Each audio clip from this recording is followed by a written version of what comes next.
Welcome back, guys. What's going on? We are on the Insorum server, of course, and I don't know. To be honest, I just wanted to jump on and get some recording done because I haven't been recording on the server for a little bit. Not really sure why. I just haven't been feeling it really. Haven't been feeling it, but I've got a lot done. You may have caught a glimpse of it there, and I really need to record just to, so I don't go, hey, look, no bass, and then next episode, hey look, I just completed my base off camera. I'm sure you won't mind, but yeah. I've got a lot done, and first and foremost this is very different to what you saw at last episode. We had one nether portal down there and nothing of this sort over the top. I went and got some glass from around here, mostly beaches and stuff. I've yet to find a desert that's unoccupied. Like, we've got Sunny's desert, but that's about it that I've found. Deserts are not particularly common, although I'm sure that we passed through a desert on our way to this location, so I'll have to have a look back through the video, I reckon. I'll have a look. But anyway, I've got this done finally. It is a little loud. I think it's blocks. Yeah, let's turn blocks off for the time being. I don't like how the nether portals kind of overlap, kind of thing. Oh, lag doesn't help with the bow. Oh, he's gonna get me. So this we're gonna get down here. We can get down through this water.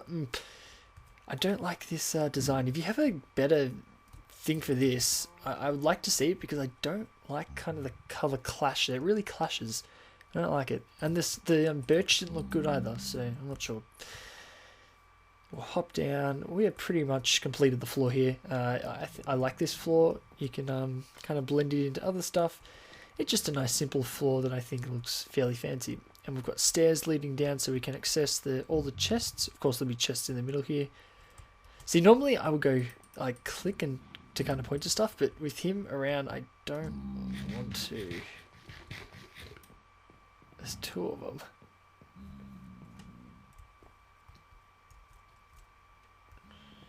I want to push him back. I want to push him back. I thought that worked. I genuinely thought that worked. I thought they disappeared instantly. Oh, okay. Whatever. They just get annoying. I kill them every so often. So yeah, nothing much to say about this, but workbenches in there. I may put ender chests around, although I'll probably put an ender chest like here. And yeah, there's not much to say. I just went with a design I liked pretty much. I don't mind the box shape. I wasn't sure whether to do the box like this, like we have the nether hub, or the cross like Low had at his base on the old map. I think the box is better for this kind of space. I think. If I get annoyed, I may try the cross, but I think the box is better. It's a little more compact. Kind of suits the room a little better. But the purple stained glass went with the nether portal really well, so I just went with it. I think it looks pretty cool. That's pretty much all there is to it. But the other part of it is this thing here. I went and built this. Took me like 5 minutes, to be honest. Just built it out of pure stone brick. It is the auto smelter room, and it is a lot fancier than my last one. And it looks like I was cooking stone there, and it's done.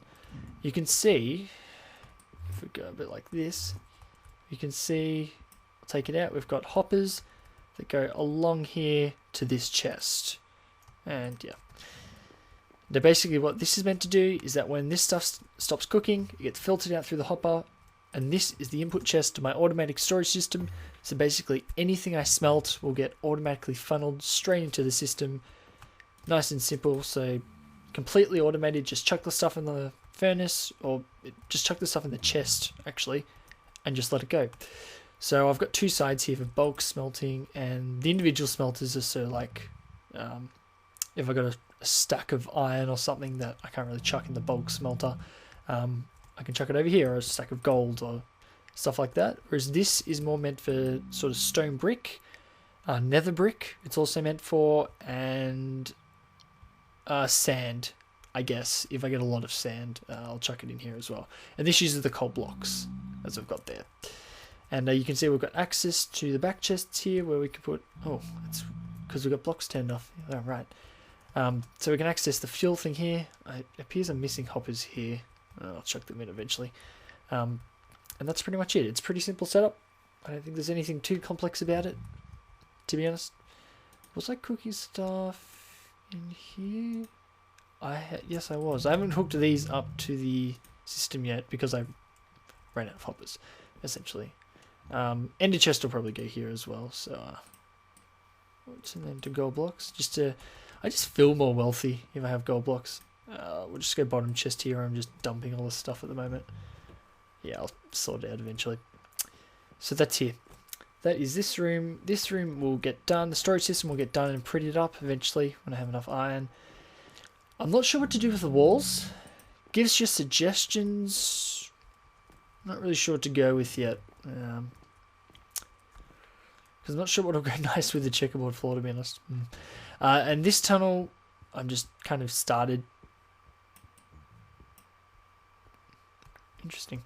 I've just kind of started this tunnel. This will go around to the mine over there. Oh, gotta watch about swinging my pickaxe. We'll go to the mine over that way, where my bed is currently. I'll move my bed eventually, as I've mentioned. And that's how that'll work eventually. So it'll go to my mine, basically, and anywhere else I want to go that direction. So that's that. So we will go up. This is my temporary high-tech door. As you can see, it works perfectly. Look at that. The latest in high-tech door technology right there. You can expect probably a tutorial video over the next week, probably. So expect that. My wheat farm is doing nicely. I've harvested it a bunch of times. I'll show you the chest afterwards because I want to show you what's up here first. My other little project. You're not getting elevator music this time. I refuse. I've just overused. I just don't know. We're not doing elevator music. We have this little contraption here. Little contraption. Yeah, I like how I talk. Oh, lag up here. I'm really worried that my base is going to lag out the server. I'm really worried it's going to, but we'll see. What's lagging now? Like, I'm getting, I guess I'm getting 20 frames. I don't know what would be lagging at. But this is the melon farm. And I kind of went on a rampage here and just completed it because I remember I was up really late and it was just kind of the thought, I'm just going to complete it. I'm just going to do it. I'm going to get it out of the way and I'm going to do it. So the main premise is that we've got, you can see we've got, those go to the pistons underneath, sticky pistons underneath, which push up the dirt. And then 4 ticks later, these pistons push across. So any melon slices, should I say, that are stuck on top of the block. So when it pushes up, it'll break the melons, and then the normal pistons will push the melon slices off. That's the main premise. And you can see it in action there. It works very, very well. It's actually really, really efficient. And I believe it is the most efficient a melon farm can be. I don't think you can...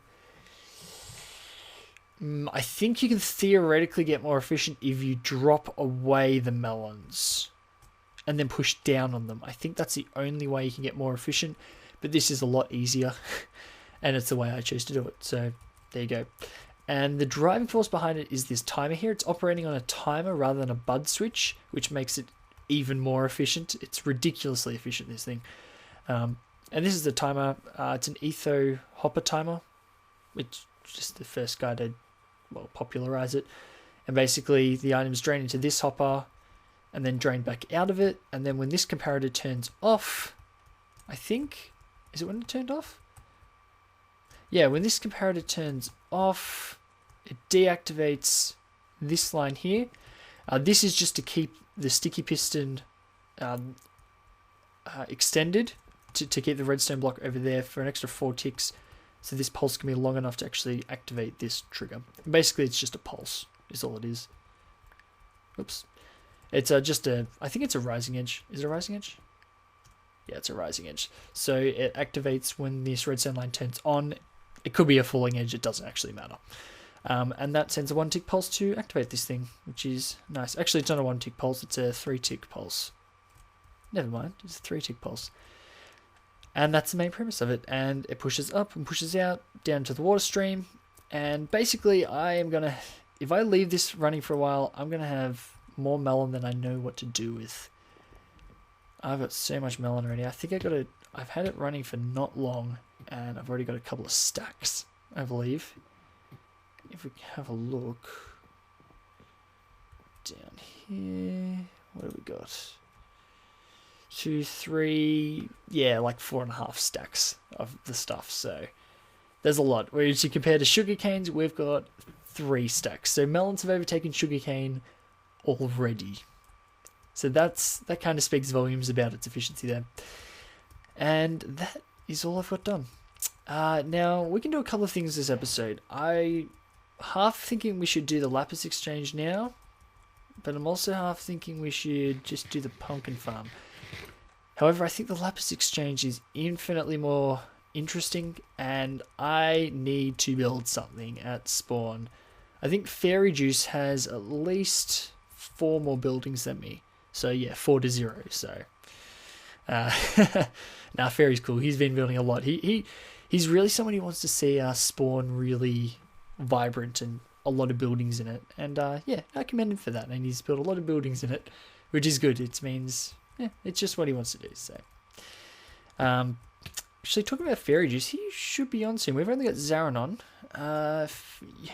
Usually you'll see a Fairy Juice or a Lorraine on soon. So we'll see who turns up. So we'll go work over, I reckon,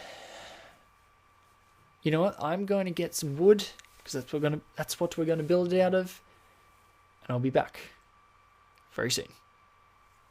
Alrighty, welcome back to Spawn Town, for real this time, for reals. I don't think anything's actually new has gone up, well, unless something's gone up since the last time I've been here.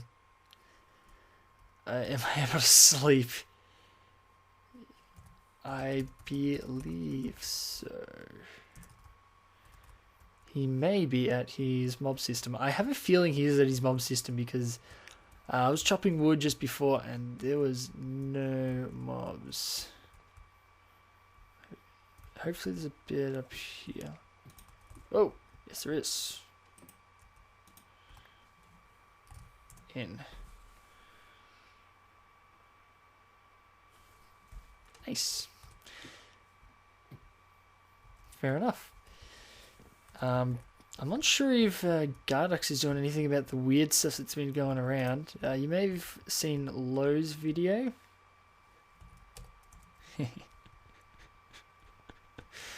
You may have seen Lowe's video. It's a big number 10 at his place or something, and apparently numbers have been appearing everywhere. I don't know much about it. Oh, okay.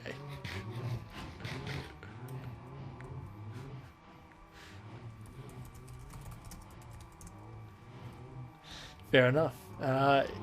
Yeah, numbers have been appearing all over the place. Yeah, I don't know too much about it. Nothing's happened to me, so I just must be untouchable when it comes to the pranking front, which is pretty much true. I mean, I've been pranked like once ever, and I caught him in the act, so I'm pretty much unprankable.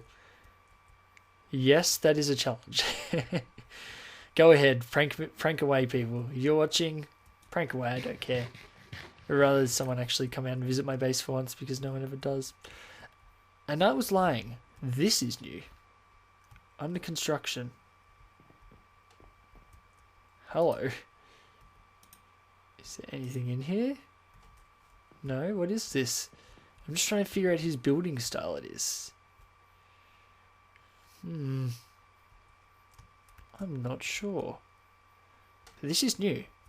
This is definitely new. Very colourful. I have no idea whose it is. I can't pick that building style. We need to find a location for our lapis exchange. And I'm not really sure where, to be honest. I want to, close-ish. Obviously where people will want to go to it. But, yeah, see, I'm not sure about the location. Over here would be nice, but it kind of feels like... I know you can't see my hand gestures at the moment, but it's kind of like you're being overshadowed by this big cow face, I feel. So I'm not sure I want to build there. Building here is like, I used to have the Shrugging Enderman chicken farm, which I'm not sure why they got rid of that. Maybe lag? No idea. I could put it like opposite here, but that'd be possibly destroying landscape. I'm not sure I like that. And it's kind of in the way, to be honest. And I don't want it to be in the way. I don't want it to be intrusive. I don't like doing that.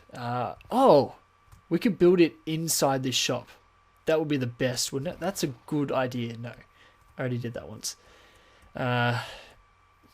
It's tough. I would have built it down here, but of course, people jumped on that idea for me. I was a bit late to the party with that one. Here is a no-go, apparently. I could build it like right here, but I feel it detracts from the view of the beautiful rail. I guess just a railing. I don't know what it's called. A bailey, would it be called? Am I using that term right there? Not sure. But this seems to be the productive part of town. Now, I could build it right here, actually. Whoa, actually. This is a mega spruce tree. I can always move it. I could probably just chuck it over here or somewhere. Behind my shop. I could go opposite Firefox's. It's an idea. I think it's my prime location at the moment. So I'll put a little mark there for myself. It's a nice shape. No, nice shape. It's a nice size too. Because my building's, it's not going to be that big. It doesn't need to be. But then again, I could go over here next to Fun Songs. What needs to be done is there needs to be a path connecting here to Fun Songs. You know, if I find resources, I might actually just do that. I'm tempted. I really am tempted. I could go like kind of the opposite here. Like, that's there. Oh, no, it's just a piece of grass I broke. That's fine. Just go opposite here and then make a path kind of through there. And then my shop can go in here, just in front of Fun Songs, which I like as well. So there's another possible option. Just a little one here. I think those are my two options. And keep in mind that I don't think people care where you build here as long as it's, doesn't have a sign on it or anything. So I'm really feeling more here. Because it's a little more exposed, I guess. Because people are more likely to come down here and go, whoa, what's this here? Although, to be honest, it's going to be building in the middle of town, and it's probably going to look terrible, so not too sure. Which would be better hidden away, over here. But, you know what, I'm going to go for it. And we're going to get some work done right